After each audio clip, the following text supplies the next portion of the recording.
সবাইকে আমন্ত্রণ দুপুরে বাংলাদেশে শুরুতেই জানিয়ে দিচ্ছি শিরোনামগুলো।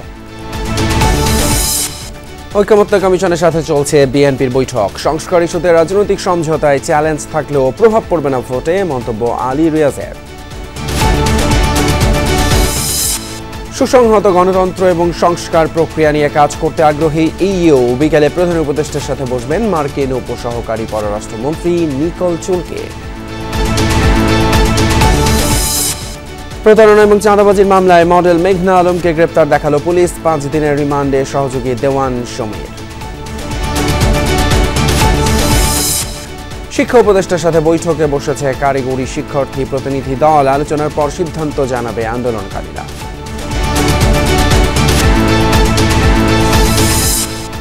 আর কিছুক্ষণ পর বাংলাদেশ ব্যাংক গভর্নরের সাথে IMF মিশনের সমাপনী বৈঠক। গুরুত্ব পাবে খেলাপি ঋণ এবং আর্থিক খাতের সংস্কার ইস্যু।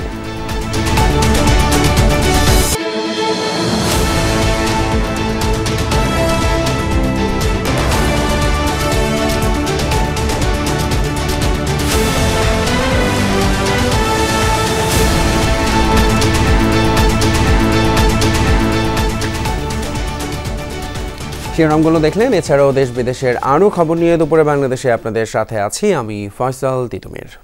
রাজধানীতে আজও কাল বৈশাখী ঝড়, সাথে হচ্ছে বৃষ্টি। আমরা একটু সেসবের খবর জানবো। মিরপুরের কালশি থেকে যোগ দিচ্ছেন সহকর্মী শামীম রেজা। শামীম, কি অবস্থা সেখানে? ঝড় বৃষ্টিতে জনজীবনের কি প্রভাব দেখছেন বলবেন? হ্যাঁ তিতুমির, মাত্র আধা ঘন্টার বৃষ্টি, তাতেই পুরো কালশি সড়ক আসলে পানির নিচে চলে গেছে। আমার পেছনের দৃশ্য আসলে আপনি দেখতেই পাচ্ছেন যে কি অবস্থা। এটা আসলে কালশি এলাকার অনেক পুরনো একটা দৃশ্য। তবে এই দৃশ্যটা সাথে অনেকটা এই এলাকার মানুষ মানিয়ে গেলেও যারা আসলে এই রোড দিয়ে চলাচল করেন তাদের জন্য বিষয়টি বেশ কষ্টের, দুর্ভোগের, ভোগান্তির। এখানে যারা স্থানীয় আছেন তাদের সাথেও কথা বলছিলাম। কিছুক্ষণ আমি যখন এখানে পৌঁছাই আসলে পুরো সড়কই পানিতে টইটম্বুর ছিল আর কি। জলাবদ্ধতা আসলে এমন পর্যায়ে ছিল, একটা গাড়ি গেলে আশেপাশের যে দোকানগুলো আছে সেই দোকানগুলোর ভেতরে পানির ঢেউ চলে যায়, পৌঁছে যায়। এবং এই জলাবদ্ধতা যখনই হয় তা আশপাশের দোকান এবং যারা বাসায় থাকেন তারাও বলছেন যে এটা তাদের জন্য একটা অসহনীয় দুর্ভোগ, যে দুর্ভোগ থেকে দীর্ঘ সময় পেরিয়ে গেলেও, বছরের পর বছর পেরিয়ে গেলেও আসলে তারা মুক্তি পাচ্ছেন না। এই কষ্ট যেন তাদের চিরস্থায়ী একটা কষ্টে পরিণত হয়েছে, বেশ আক্ষেপ করেই বলছিলেন। আর এই সড়কে যারা চলাচল করছেন, বিশেষ করে এই সড়কে চলাচলকারীদের একটা বড় অংশ গার্মেন্টস কর্মী। আর গার্মেন্টস কর্মীদের সবচেয়ে বড় যে অংশ তারা হচ্ছেন নারী কর্মী।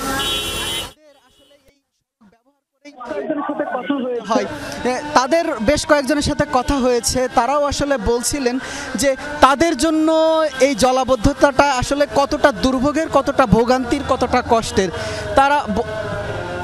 তারাও আসলে তো সব মিলিয়ে তিতুমির আসলে এই সড়ক যারা ব্যবহার করেন সবাই আসলে বলছেন যে এই যে দৃশ্য, এটা আসলে পরিবর্তন হওয়া দরকার এবং দ্রুত তারা আশু পদক্ষেপ কামনা করছেন যাতে এই জলাবদ্ধতা থেকে তারা মুক্তি পেতে পারেন। নিশ্চয়ই শামীম, শুধু এই দৃশ্য বোধহয় কালশির নয়, ঢাকা শহর বা বাংলাদেশের আরও বেশ কিছু জায়গাতে এরকম দেখা যায়। সবগুলো জায়গাতেই আসলে এই পরিবর্তনটা দরকার। জাতীয় সংসদের এলডি হলে জাতীয় ঐকমত্য কমিশনের সঙ্গে দিনব্যাপী বৈঠক করছে বিএনপির প্রতিনিধি দল। বৈঠক শুরুর আগে কমিশনের সহসভাপতি আলী রিয়াজ বলেন, বাংলাদেশের গণতান্ত্রিক সংগ্রামে এবং রাষ্ট্র সংস্কারে বিএনপি অগ্রগণ্য ভূমিকা পালন করছে। আলোচনার মধ্য দিয়ে জাতীয় সনদ তৈরি করাই অন্তর্বর্তী সরকারের লক্ষ্য। তিনি জানান, ঐকমত্য কমিশন স্থায়ীভাবে গণতান্ত্রিক প্রক্রিয়া প্রতিষ্ঠা করতে চায়। সকলে মিলে জাতির আকাঙ্ক্ষা অনুযায়ী ঐকমত্য প্রতিষ্ঠা করতে চায় সরকার। এদিকে বৈঠক শুরুর আগে স্থায়ী কমিটির সদস্য নজরুল ইসলাম খান বলেন, বিএনপি সংস্কারের বিপক্ষে নয়, বরং সংস্কারেরই দল। সংস্কার বিএনপিরই প্রতিশ্রুতি, তবে এটি চলমান প্রক্রিয়া। খুব বেশি ভালো করার জন্য বেশি সময় নিলে মানুষের পরিবর্তনের আকাঙ্ক্ষা স্তিমিত হয়ে যেতে পারে বলে শঙ্কা প্রকাশ করেন বিএনপির এই নেতা। বিভিন্ন বিষয়ে জাতীয়তাবাদী দলের পক্ষ থেকে মতামতগুলোর ক্ষেত্রে ঐকমত্য সুস্পষ্ট। কিছু বিষয়ে ভিন্ন মত আছে, সেগুলো আমরা আলোচনা করব এবং আমরা আশা করি আমরা এক জায়গায় আসতে পারবো। আমরা কিছু সংস্কারের প্রস্তাব করেছি, আরও কিছু ভালো প্রস্তাব আসছে। আমরা সেটা আলোচনা করে গ্রহণযোগ্য হলে, জনস্বার্থে বিবেচনা করলে আমরা সেটাকে গ্রহণ করব। বৈঠকের বিরতিতে আলোচনার নানান বিষয় নিয়ে কথা বলেছেন বিএনপির স্থায়ী কমিটির সদস্য সালাউদ্দিন আহমেদ। এই বিষয়ে আমরা বিস্তারিত জানবো সেখানে থাকা আমাদের সহকর্মী সাইফুদ্দিন রবিনের কাছ থেকে। রবিন, বিরতির সময় বেরিয়ে এসে সালাউদ্দিন আহমেদ কি বললেন একটু জানাবেন? আজকে দিনেও আসলে এই বৈঠকটি শেষ হচ্ছে, অর্থাৎ জাতীয় ঐকমত্য কমিশনের সঙ্গে বিএনপির যে বৈঠকটি শুরু হলো চূড়ান্ত ঐকমত্য পৌঁছানোর ক্ষেত্রে সেটি আমি যেটি বলছিলাম যে আজকেই এই বৈঠকটি শেষ হচ্ছে এবং 20 তারিখ 20 এপ্রিল আবারও পুনরায় বিএনপির সঙ্গে এই বৈঠক অনুষ্ঠিত হবে এবং আজ বিকেল নাগাদ আসলে এই বৈঠক চলবে জাতীয় ঐকমত্য কমিশনের সঙ্গে বিএনপির। এর মধ্যখানে বিএনপি স্থায়ী কমিটির সদস্য সালাউদ্দিন আহমেদ বেরিয়ে গণমাধ্যম কর্মীদের মুখোমুখি হয়েছিলেন। আমাদেরকে তিনি যেটি বলছেন যে বিএনপি আসলে এখন প্রতিটি দফা ধরেই আসলে আলোচনা করছে ঐকমত্য কমিশনের সঙ্গে এবং প্রথমেই সংবিধান সংস্কার কমিশনের যে প্রস্তাবনাগুলো ছিল সেসব নিয়ে আলোচনা হচ্ছে। তারা বলছে যে স্প্রেডশিটগুলো বিভিন্ন রাজনৈতিক দলের কাছে পাঠানো হয়েছে, সেটিতে যে জবাব দেওয়া হয়েছে রাজনৈতিক দলগুলোর পক্ষ থেকে যেমন বিএনপির পক্ষ থেকেও সেটা নিয়ে খানিকটা বিভ্রান্তি সৃষ্টি হয়েছে, কারণ স্প্রেডশিটে হা না এবং মন্তব্যের পরিপ্রেক্ষিতে আসলে এই বিভ্রান্তির সূচনা। এবং যেটি বলছিলেন সালাউদ্দিন আহমেদ, যেমন সংবিধান সংস্কার কমিশনের প্রস্তাবনা নিয়ে আলোচনা যেহেতু হচ্ছে সেটির প্রসঙ্গ ধরে বলছেন 131টি প্রস্তাবনা আছে মূল প্রস্তাবনায়, কিন্তু স্প্রেডশিটে দেওয়া হয়েছিল মাত্র 70টি প্রস্তাবনা। অর্থাৎ মূল প্রস্তাবনা এবং স্প্রেডশিট অনুযায়ী যে প্রস্তাবনাগুলো দেওয়া হয়েছিল রাজনৈতিক দলগুলির কাছে সেটি নিয়ে বিভ্রান্তির সৃষ্টি হয়েছে এবং তারা প্রত্যেকেই বা বিএনপির তরফ থেকে যেটা বলা হচ্ছে যে তারা যৌক্তিক যে কোনো সিদ্ধান্তে ঐকমত্যে পৌঁছানোর বিষয়ে অঙ্গীকারবদ্ধ এবং সেটি তারা করতে চেষ্টা করবেন। এখন যেমন সংবিধান সংস্কার নিয়ে আলোচনা করছেন দফা ধরে ধরে, এরপর বিচার বিভাগ, নির্বাচন কমিশন সংস্কার, সেসব নিয়েও আলোচনা হবে। কিন্তু বিএনপির স্থায়ী কমিটির সদস্য সালাউদ্দিন আহমেদ যেমনটি বলছেন যে বিচার বিভাগ সংক্রান্ত যেই সংস্কার প্রস্তাবনা সেটিতে ঐকমত্যে পৌঁছানোর ক্ষেত্রে সংবিধান মেনে আইন অনুযায়ী আসলে ঐকমত্যে পৌঁছানোতে হবে এবং অন্যদিকে নির্বাচন কমিশন সংক্রান্ত যে প্রস্তাবনাগুলো ছিল সেটির পরিপ্রেক্ষিতে বলছিলেন যে নির্বাচন কমিশন সংস্কার ক্ষেত্রে অনেকগুলো প্রস্তাবনাই আসলে সংবিধান সংস্কার প্রস্তাবনার মতো হয়ে গিয়েছে এবং কিছু কিছু প্রস্তাবনা নির্বাচন কমিশনের স্বাধীনতাও খর্ব করতে পারে, কিন্তু বিএনপি আইন এবং নির্বাচন কমিশনের স্বাধীনতা অক্ষুণ্ণ রাখার সেসব বিষয়ে অঙ্গীকারাবদ্ধ। আজ এই বৈঠকটি চলছে, যে বৈঠকে বিএনপির তরফ থেকে রয়েছেন দলের স্থায়ী কমিটির সদস্য নজরুল ইসলাম খান যিনি নেতৃত্ব দিচ্ছেন, স্থায়ী কমিটির সদস্য সালাউদ্দিন আহমেদ, বিএনপি চেয়ারপারসন উপদেষ্টা ইসমাইল জবিউল্লাহ এবং সুপ্রিম কোর্ট আইনজীবী সমিতির সভাপতি সাধারণ সম্পাদক রুহুল কুদ্দুস তালুকদার কাজল তিনি রয়েছেন এবং সঙ্গে রয়েছেন সাবেক সংস্থাপন সচিব মোহাম্মদ মনিরুজ্জামান বিএনপির পক্ষ থেকে। অন্যদিকে ঐকমত্য কমিশনের সহসভাপতি আলী রিয়াজ এবং সংস্কার কমিশনের সদস্য বা সংস্কার কমিশনের প্রধান বদিউল আলম মজুমদার ও ইফতেখারুজ্জামান তারাও রয়েছেন প্রধান উপদেষ্টা বিশেষ সহকারী মনির হায়দার। আজকের এই বৈঠকটি চলছে, বিকেল নাগাদ চলবে। আগামী 20 এপ্রিল আরো এক দফায় বিএনপির সঙ্গে এই ঐকমত্য কমিশনের বৈঠক অনুষ্ঠিত হবে জাতীয় সংসদের এলডি হলেই। অসংখ্য ধন্যবাদ সাইফুদ্দিন রবিন, জাতীয় সংসদ ভবন থেকে জানাচ্ছিলেন বিএনপির সঙ্গে ঐকমত্য কমিশনের বৈঠকের খবর। সংস্কার ইস্যুতে রাজনৈতিক সমঝোতা বড় চ্যালেঞ্জ বলে মনে করছে জাতীয় ঐকমত্য কমিশন, তবে সংসদ নির্বাচন আয়োজনের ক্ষেত্রে এর কোনো প্রভাব পড়বে না মনে করেন ঐকমত্য কমিশনের সহসভাপতি ডক্টর আলী রিয়াজ এবং প্রধান উপদেষ্টার বিশেষ সহকারী মনির হায়দার। বলেন সব সংস্কার এখনই নয়, শুধু প্রয়োজনীয় সংস্কার করে নির্বাচন আয়োজন করা যাবে। তারা জানান সংস্কার নিয়ে ঐকমত্যের ক্ষেত্রে গুরুত্ব পাবে দেশের বড় জনগোষ্ঠীকে প্রতিনিধিত্ব করে এমন রাজনৈতিক দলের মতামত। জাতীয় ঐকমত্য কমিশনের পাঠানো 166টি সুপারিশ নিয়ে 20 মার্চ থেকে রাজনৈতিক দলগুলোর সাথে আলোচনা শুরু হয়েছে। কমিশনের পাঠানো সুপারিশের স্প্রেডশিট বা আলোচনায় উঠে এসেছে এমন অনেক বিষয়ে একমত নয় রাজনৈতিক দলগুলো। প্রধানমন্ত্রীর ক্ষমতা, দ্বিকক্ষ বিশিষ্ট আইনসভা, জাতীয় সাংবিধানিক কাউন্সিল, তত্ত্বাবধায়ক সরকার, গণপরিষদ নির্বাচন, সংবিধান সংশোধন সহ বেশ কিছু গুরুত্বপূর্ণ বিষয়ে ভিন্নমত আছে দলগুলোর মধ্যে। এসব ক্ষেত্রে সমঝোতায় পৌঁছানোকে চ্যালেঞ্জ মনে করেন ঐকমত্য কমিশনের সহসভাপতি ডক্টর আলী রিয়াজ। কাজটা অবশ্যই চ্যালেঞ্জিং, কিন্তু রাজনৈতিক দলগুলোর দিক থেকে তো আগ্রহটা আছে একমত হওয়ার, ফলে সব বিষয়কে একমত হওয়া যাবে তো সেটা সম্ভব না।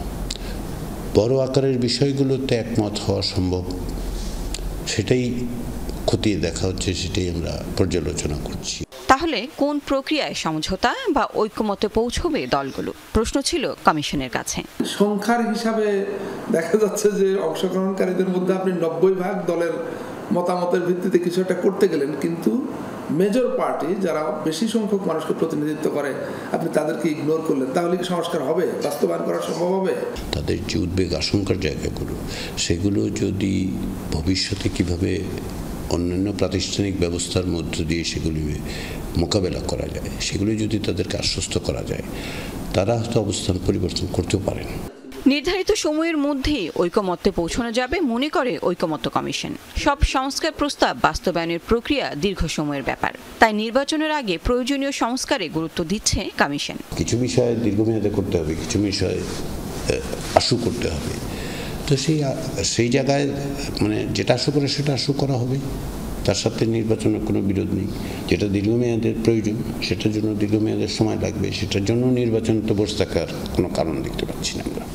সংবিধান সংস্কার ইস্যুতে তিনি জানান, সংবিধানে না থাকলেও বিশেষ পরিস্থিতিতে অন্তর্বর্তীকালীন সরকার গঠন করা হয়েছে, এই ক্ষেত্রেও তাই করা যায়। প্রক্রিয়া তো বের করা গেছে, তাই না?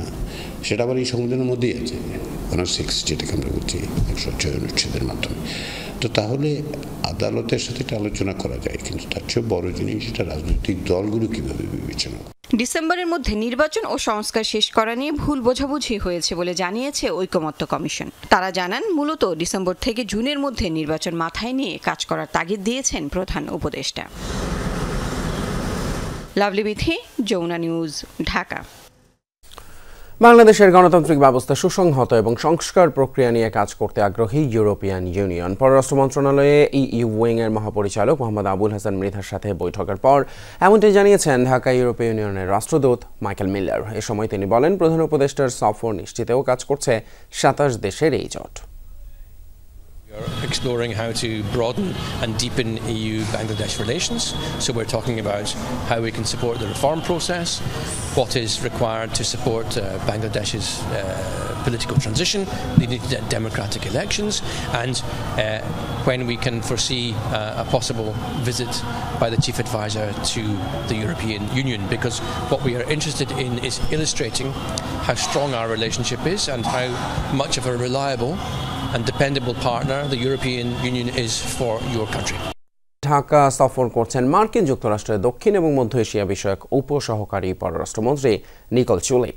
তার কর্মসূচি সম্পর্কে জানবো এই মুহূর্তে। মন্ত্রণালয় থেকে যুক্ত হচ্ছেন সহকর্মী আহমেদ রেজা। প্রধান উপদেষ্টার সাথে নিকোলের বৈঠকটি কখন শুরু হবে, তার আজ আর কি কর্মসূচি রয়েছে একটু বিস্তারিত জানাবেন। তিতুমির, আসলে যে মার্কিন প্রতিনিধি দলটি সফর করছে, বাংলাদেশ সফর 3 দিনের সফরের আজ মূলত দ্বিতীয় দিন, এবং আপনি জানেন গতকালকে মূলত রাজনৈতিক দলগুলোর সাথে তাদের আলাদা আলাদা বৈঠক ছিল, এবং সেই বৈঠকে গণতান্ত্রিক ব্যবস্থার সুসংহত করার যে প্রক্রিয়া সেটি নিয়েও কিন্তু তারা ব্যাপকভাবে আলোচনা করেছে। একই সাথে সংস্কার প্রক্রিয়া নিয়ে আরও কীভাবে যুক্তরাষ্ট্র সেখানে ভূমিকা রাখতে পারে সে বিষয়গুলো নিয়ে কিন্তু কথা হয়েছে। সেই বিষয়ের ধারাবাহিকতা কিন্তু আজকে অন্তর্বর্তী সরকারের পররাষ্ট্র উপদেষ্টা, তার সাথে একটি আলাদা বৈঠক হওয়ার কথা রয়েছে, এবং প্রধান উপদেষ্টার সাথেও কিন্তু বৈঠক হওয়ার কথা রয়েছে।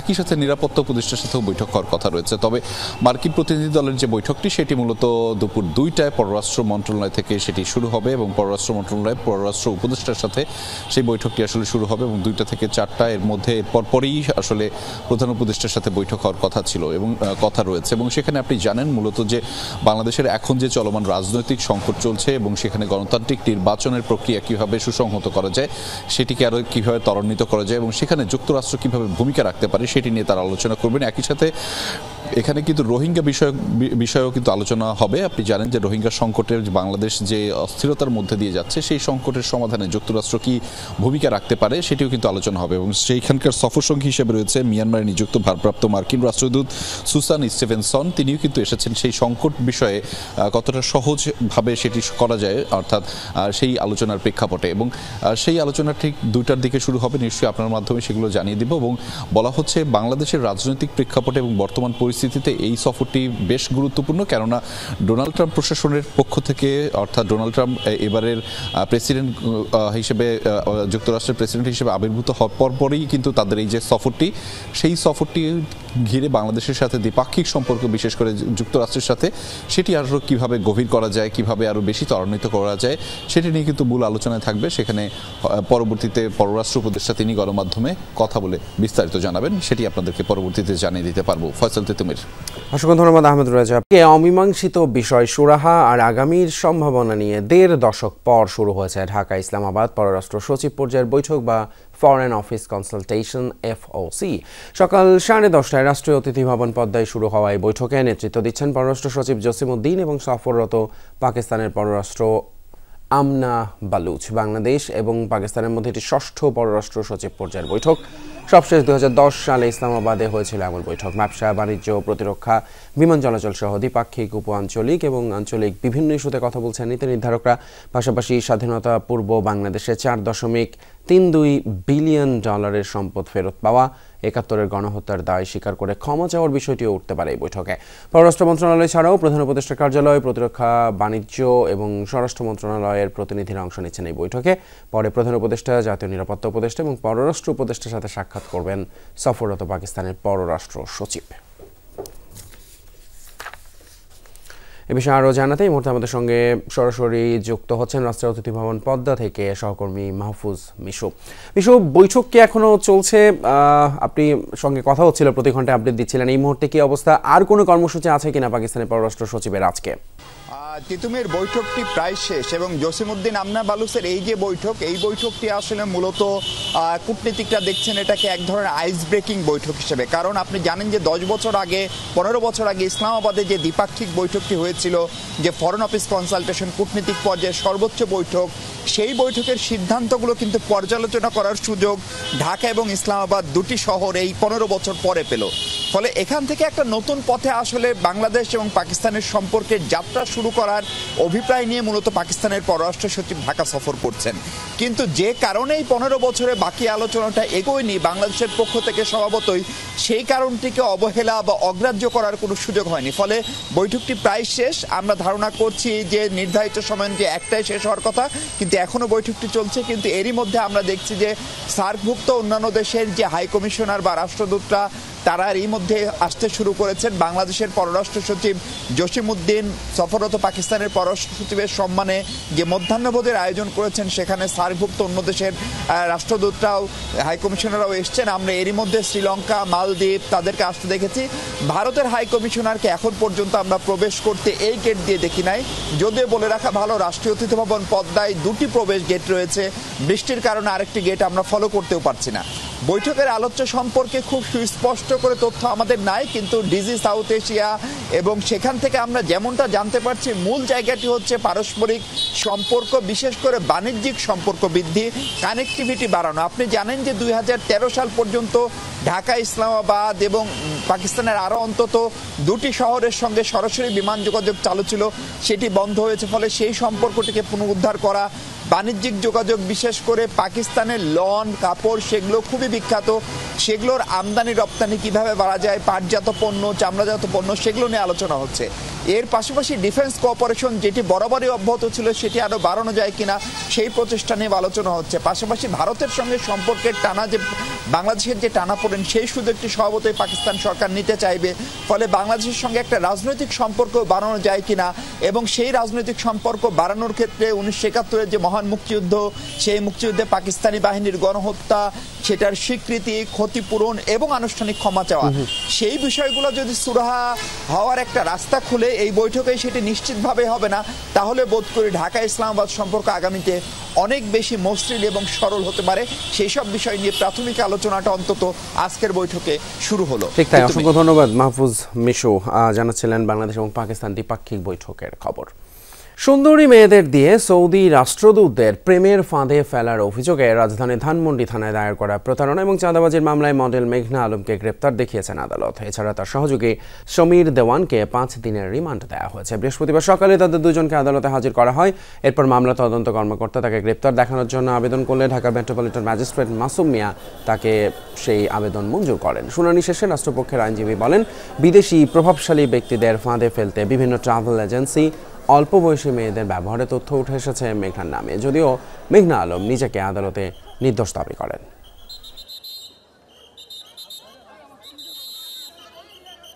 বিভিন্নভাবে বাংলাদেশে যে রাষ্ট্রদূতরা আছে বিভিন্ন দেশে, তাদেরকে বিভিন্নভাবে সে ট্রাপে ফেলে।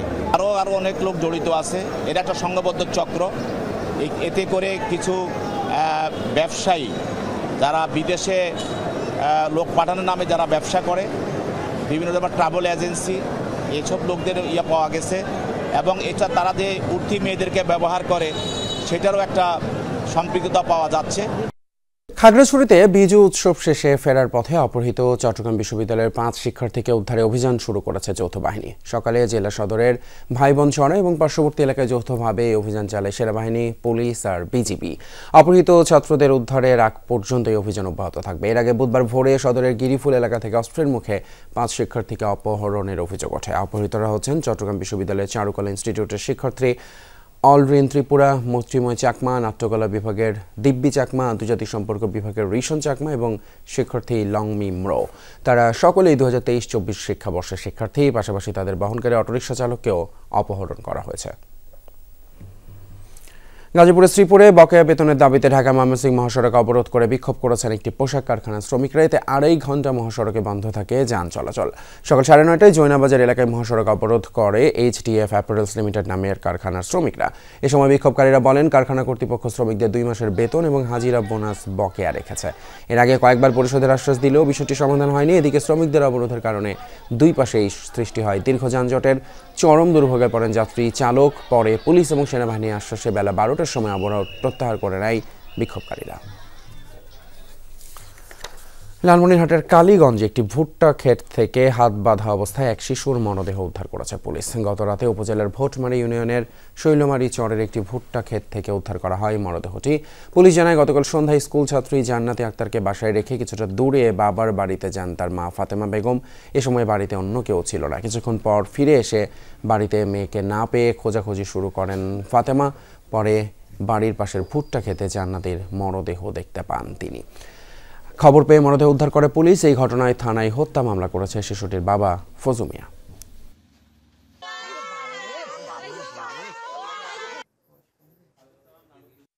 এলাকার যে আমি বাস করি, কারোর সাথে আমার কোনো কথাটা যে 2 নম্বর কথা তাও নেই। আমার বাড়ির সামনেতে ভুটিয়া বাড়ি দেখি শব্দ হয়েছে, খুব শব্দ হয়েছে।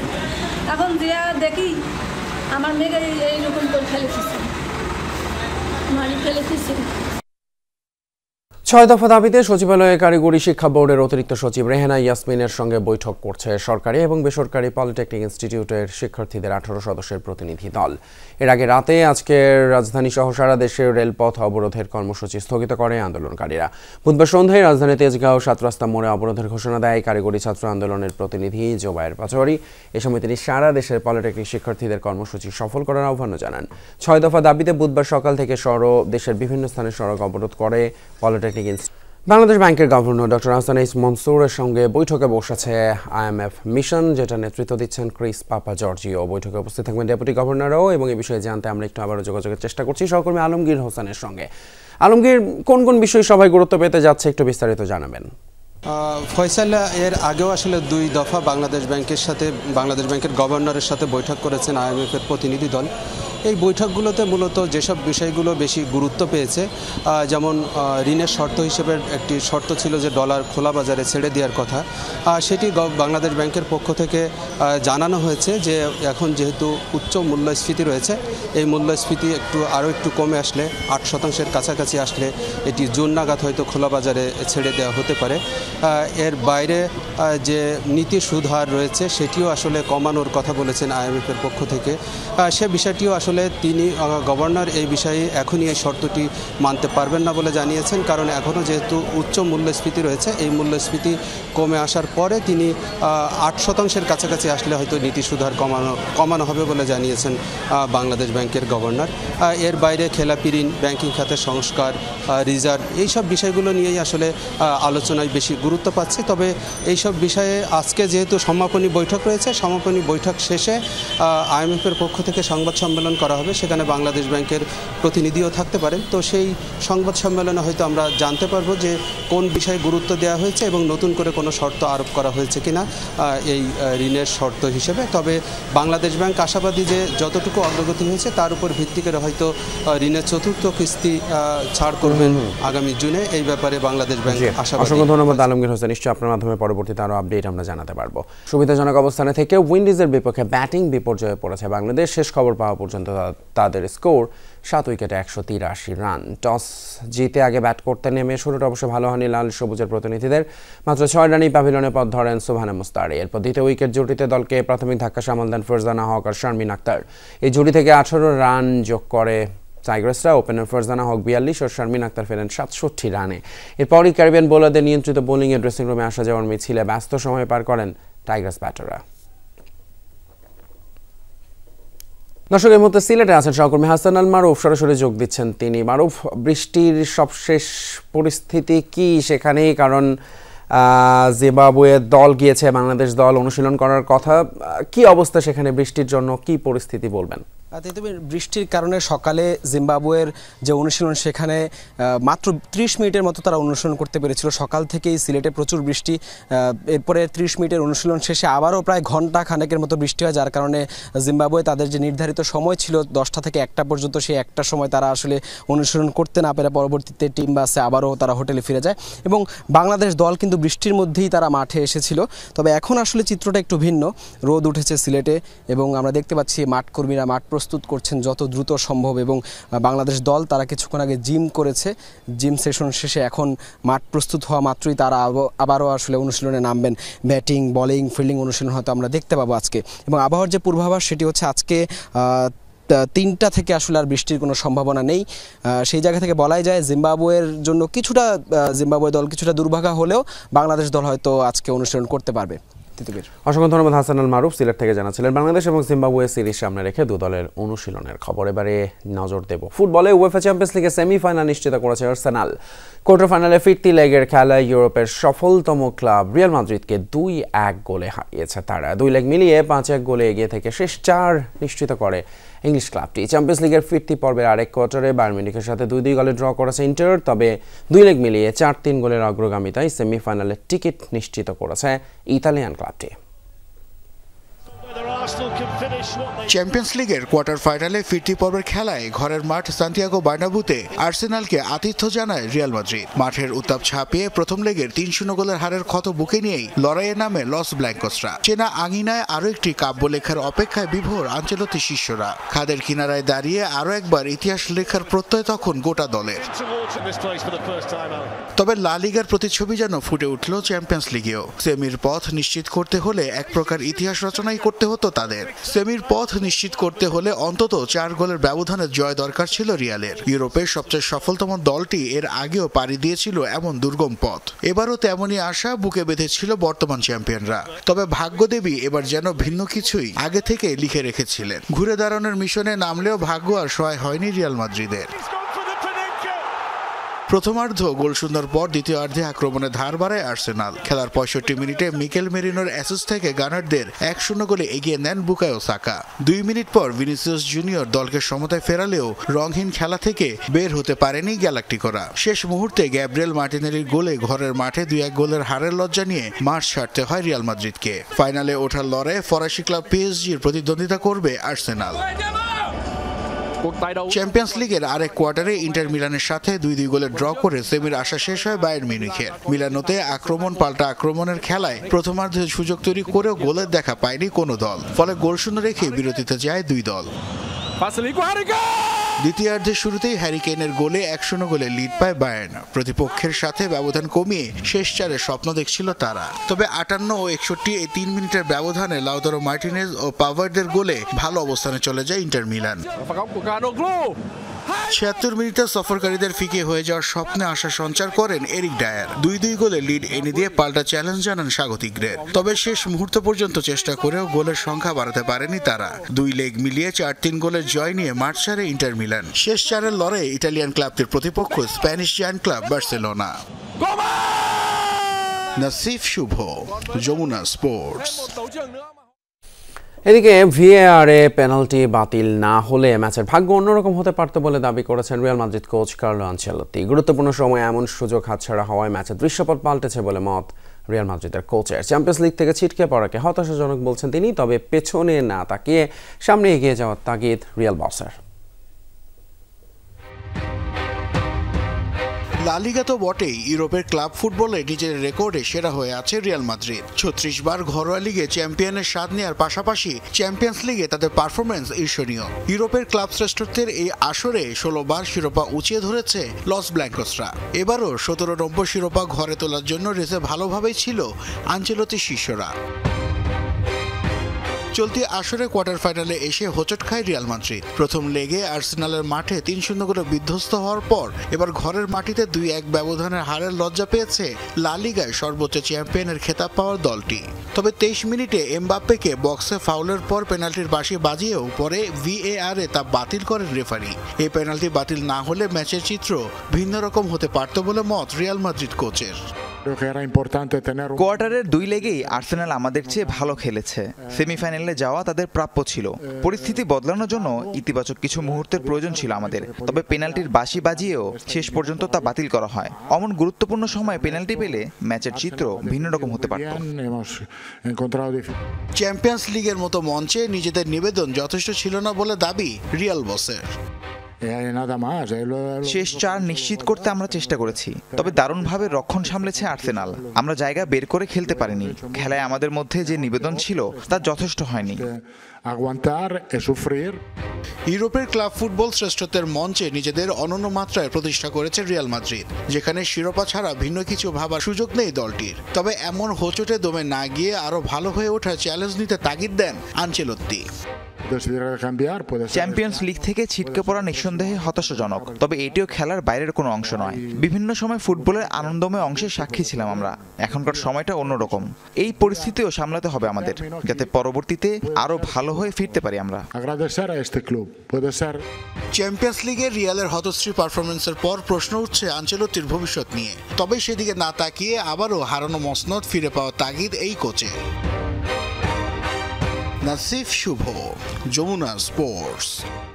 অন্যান্য দেশের মতো শুল্ক হার নিয়ে মার্কিন সরকারের সাথে দর কষাকষির আহ্বান জানিয়েছে সিপিডি। বলেছে যুক্তরাষ্ট্রের সাথে নতুন করে দ্বিপাক্ষিক বাণিজ্য সহায়তা চুক্তি প্রয়োজন। মার্কিন শুল্ক আরোপ ইস্যুতে সংস্থাটি সংলাপের আয়োজন করেছে। সিপিডি বলছে বর্তমান পরিস্থিতি সামাল দিতে চাইলে দেশটিতে 200% আমদানি বাড়াতে হবে, কমাতে হবে 50% রফতানি। সিপিডির সম্মানীয় ফেলো অধ্যাপক মুস্তাফিজুর রহমান জানান, বাংলাদেশের বাণিজ্য পদ্ধতি নিয়ে দীর্ঘদিন ধরে উদ্বেগ জানাচ্ছে যুক্তরাষ্ট্র। বাণিজ্য প্রক্রিয়ায় স্বচ্ছতা নিশ্চিতে স্পষ্ট অবস্থান নিতে পারেনি বাংলাদেশ। দুর্নীতি আর স্বজনপ্রীতির কারণে অনেক মার্কিন প্রতিষ্ঠান প্রতিযোগিতামূলক দরপত্রে অংশ নিতে পারছে না। অর্থনীতিবিদ মুস্তাফিজুর রহমান বলেন, শ্রম ইস্যুতে 11টি অ্যাকশন প্ল্যান এখনও কার্যকর করা যায়নি। তার মতে রপ্তানি নির্ভরতার কারণে এই মার্কিন শুল্ক আরোপে বাংলাদেশ ক্ষতিগ্রস্ত হবে। ব্যাংকের ঋণের উপর চাপ বাড়বে, কমবে ক্রেডিট রেটিং। ভাবে আমরা ঢুকতে পারি রিজিওনাল কোঅপারেশন রি-এক্সপোর্ট ইলিগালি করা বা জিরো টলারেন্স টু কাউন্টারফিট, এগুলো আমাদের এনফোর্স করতে হবে। রিজিওনাল কোঅপারেশনের যে আর্জেন্সি, এই আর্জেন্সিটা কিন্তু এই ধরনের ভোলেটাইল যে গ্লোবাল ট্রেডিং সিনারিও ইমার্জ করছে, এটার ফলে কিন্তু আর্জেন্সিটা আরো অনেক বেড়ে গেল। কল্পনা থেকে যেন বাস্তবে ধরা দিল বিস্ময়কর এক সামুদ্রিক জীব, যার অস্তিত্বের খবর জানা যায় 100 বছর আগে, কিন্তু এরপর যেটি একেবারেই লাপাত্তা, আর কোনো সন্ধানের মিল ছিল না। তবে সম্প্রতি প্রথমবারের মতো ক্যামেরায় ধরা পড়ল সেই কলোসাল স্কুইড। বিজ্ঞানীদের প্রায় 1 শতাব্দীর প্রচেষ্টার পর জীবিত অবস্থায় আটলান্টিক মহাসাগরে ফ্রেমবন্দি করা হয় বিশ্বের সবচেয়ে বড় এবং ভারী এই অমেরুদণ্ডী প্রাণীটিকে, যে এরই মধ্যে সাড়া ফেলেছে নেট দুনিয়ায়। গ্রহের সবচেয়ে বড় ও ভারী অমেরুদণ্ডী প্রাণী, অথচ ধরাছোঁয়ার বাহিরে ছিল প্রায় 1 শতাব্দী। আনুমানিক 100 বছর আগে আবিষ্কৃত হলেও কখনোই ফ্রেমবন্দি করা যায়নি কলোসাল স্কুইডকে। অস্তিত্ব থেকেও যেন পৌরাণিক কোনো জীবের মতোই ছিল কাল্পনিক। অবশেষে অবসান ঘটল দীর্ঘ প্রতীক্ষার। ইতিহাসে প্রথমবারের মতো ক্যামেরাবন্দি হলো কলোসাল স্কুইড। দক্ষিণ আটলান্টিকে স্যান্ডউইচ দ্বীপের কাছে সামুদ্রিক তলদেশে ধরা পড়ল জীবটি। এসেক্স বিশ্ববিদ্যালয়ের একদল বিজ্ঞানী ফ্রেমবন্দি করে সামুদ্রিক জীবটিকে, যার আকার ছিল লম্বায় 30 সেন্টিমিটার। আদতে এটি ছিল একটি অপ্রাপ্তবয়স্ক স্কুইড। সমুদ্রের অন্তত 600 মিটার গভীরে দেখা যায় এটিকে। দূর থেকে নিয়ন্ত্রণ করা যায় এমন এক বিশেষ যন্ত্রের সাহায্যে অবিস্মরণীয় মুহূর্তটির ভিডিও ধারণ করেছে বিজ্ঞানীরা। এর আগে মৃত অবস্থায় কলোসাল প্রজাতির স্কুইড ধরা পড়লেও এবারই প্রথম জীবিত মানুষের কাছে ধরা দিয়েছে প্রাণীটি। বিশ্লেষকদের মতে দৈর্ঘ্যে প্রায় 23 ফুট পর্যন্ত হতে পারে কলোসাল স্কুইড। ওজনে ছাড়িয়ে যেতে পারে 500 কেজি। রয়েছে 8টি কোর্সিকা, যেগুলো 360 ডিগ্রি পর্যন্ত ঘুরতে পারে। সাধারণত 2 থেকে 12 বছর পর্যন্ত বাঁচতে পারে মলাস্ক পর্বভুক্ত প্রাণীগুলো। স্কুইড প্রজাতির মধ্যে এই জাতকেই সবচেয়ে বড় হিসেবে বিবেচনা করা হয়ে থাকে। মজার বিষয় হলো এই একই অভিযানে বিজ্ঞানীদের হাতে প্রথমবারের মতো ক্যামেরাবন্দী হয়েছে গ্লেসিয়াল গ্লাস প্রজাতির আরও এক স্কুইড। অনিক রহমান, যমুনা নিউজ। দুপুরে বাংলাদেশের এই পর্যায়ে সময় হলো দুপুরে বাংলাদেশের প্রথম ঘন্টা থেকে বিদায় নিচ্ছি। পরের ঘন্টার খবর নিয়ে ফিরবেন সহকর্মী ফারহানা ন্যান্সি, সাথে থাকুন।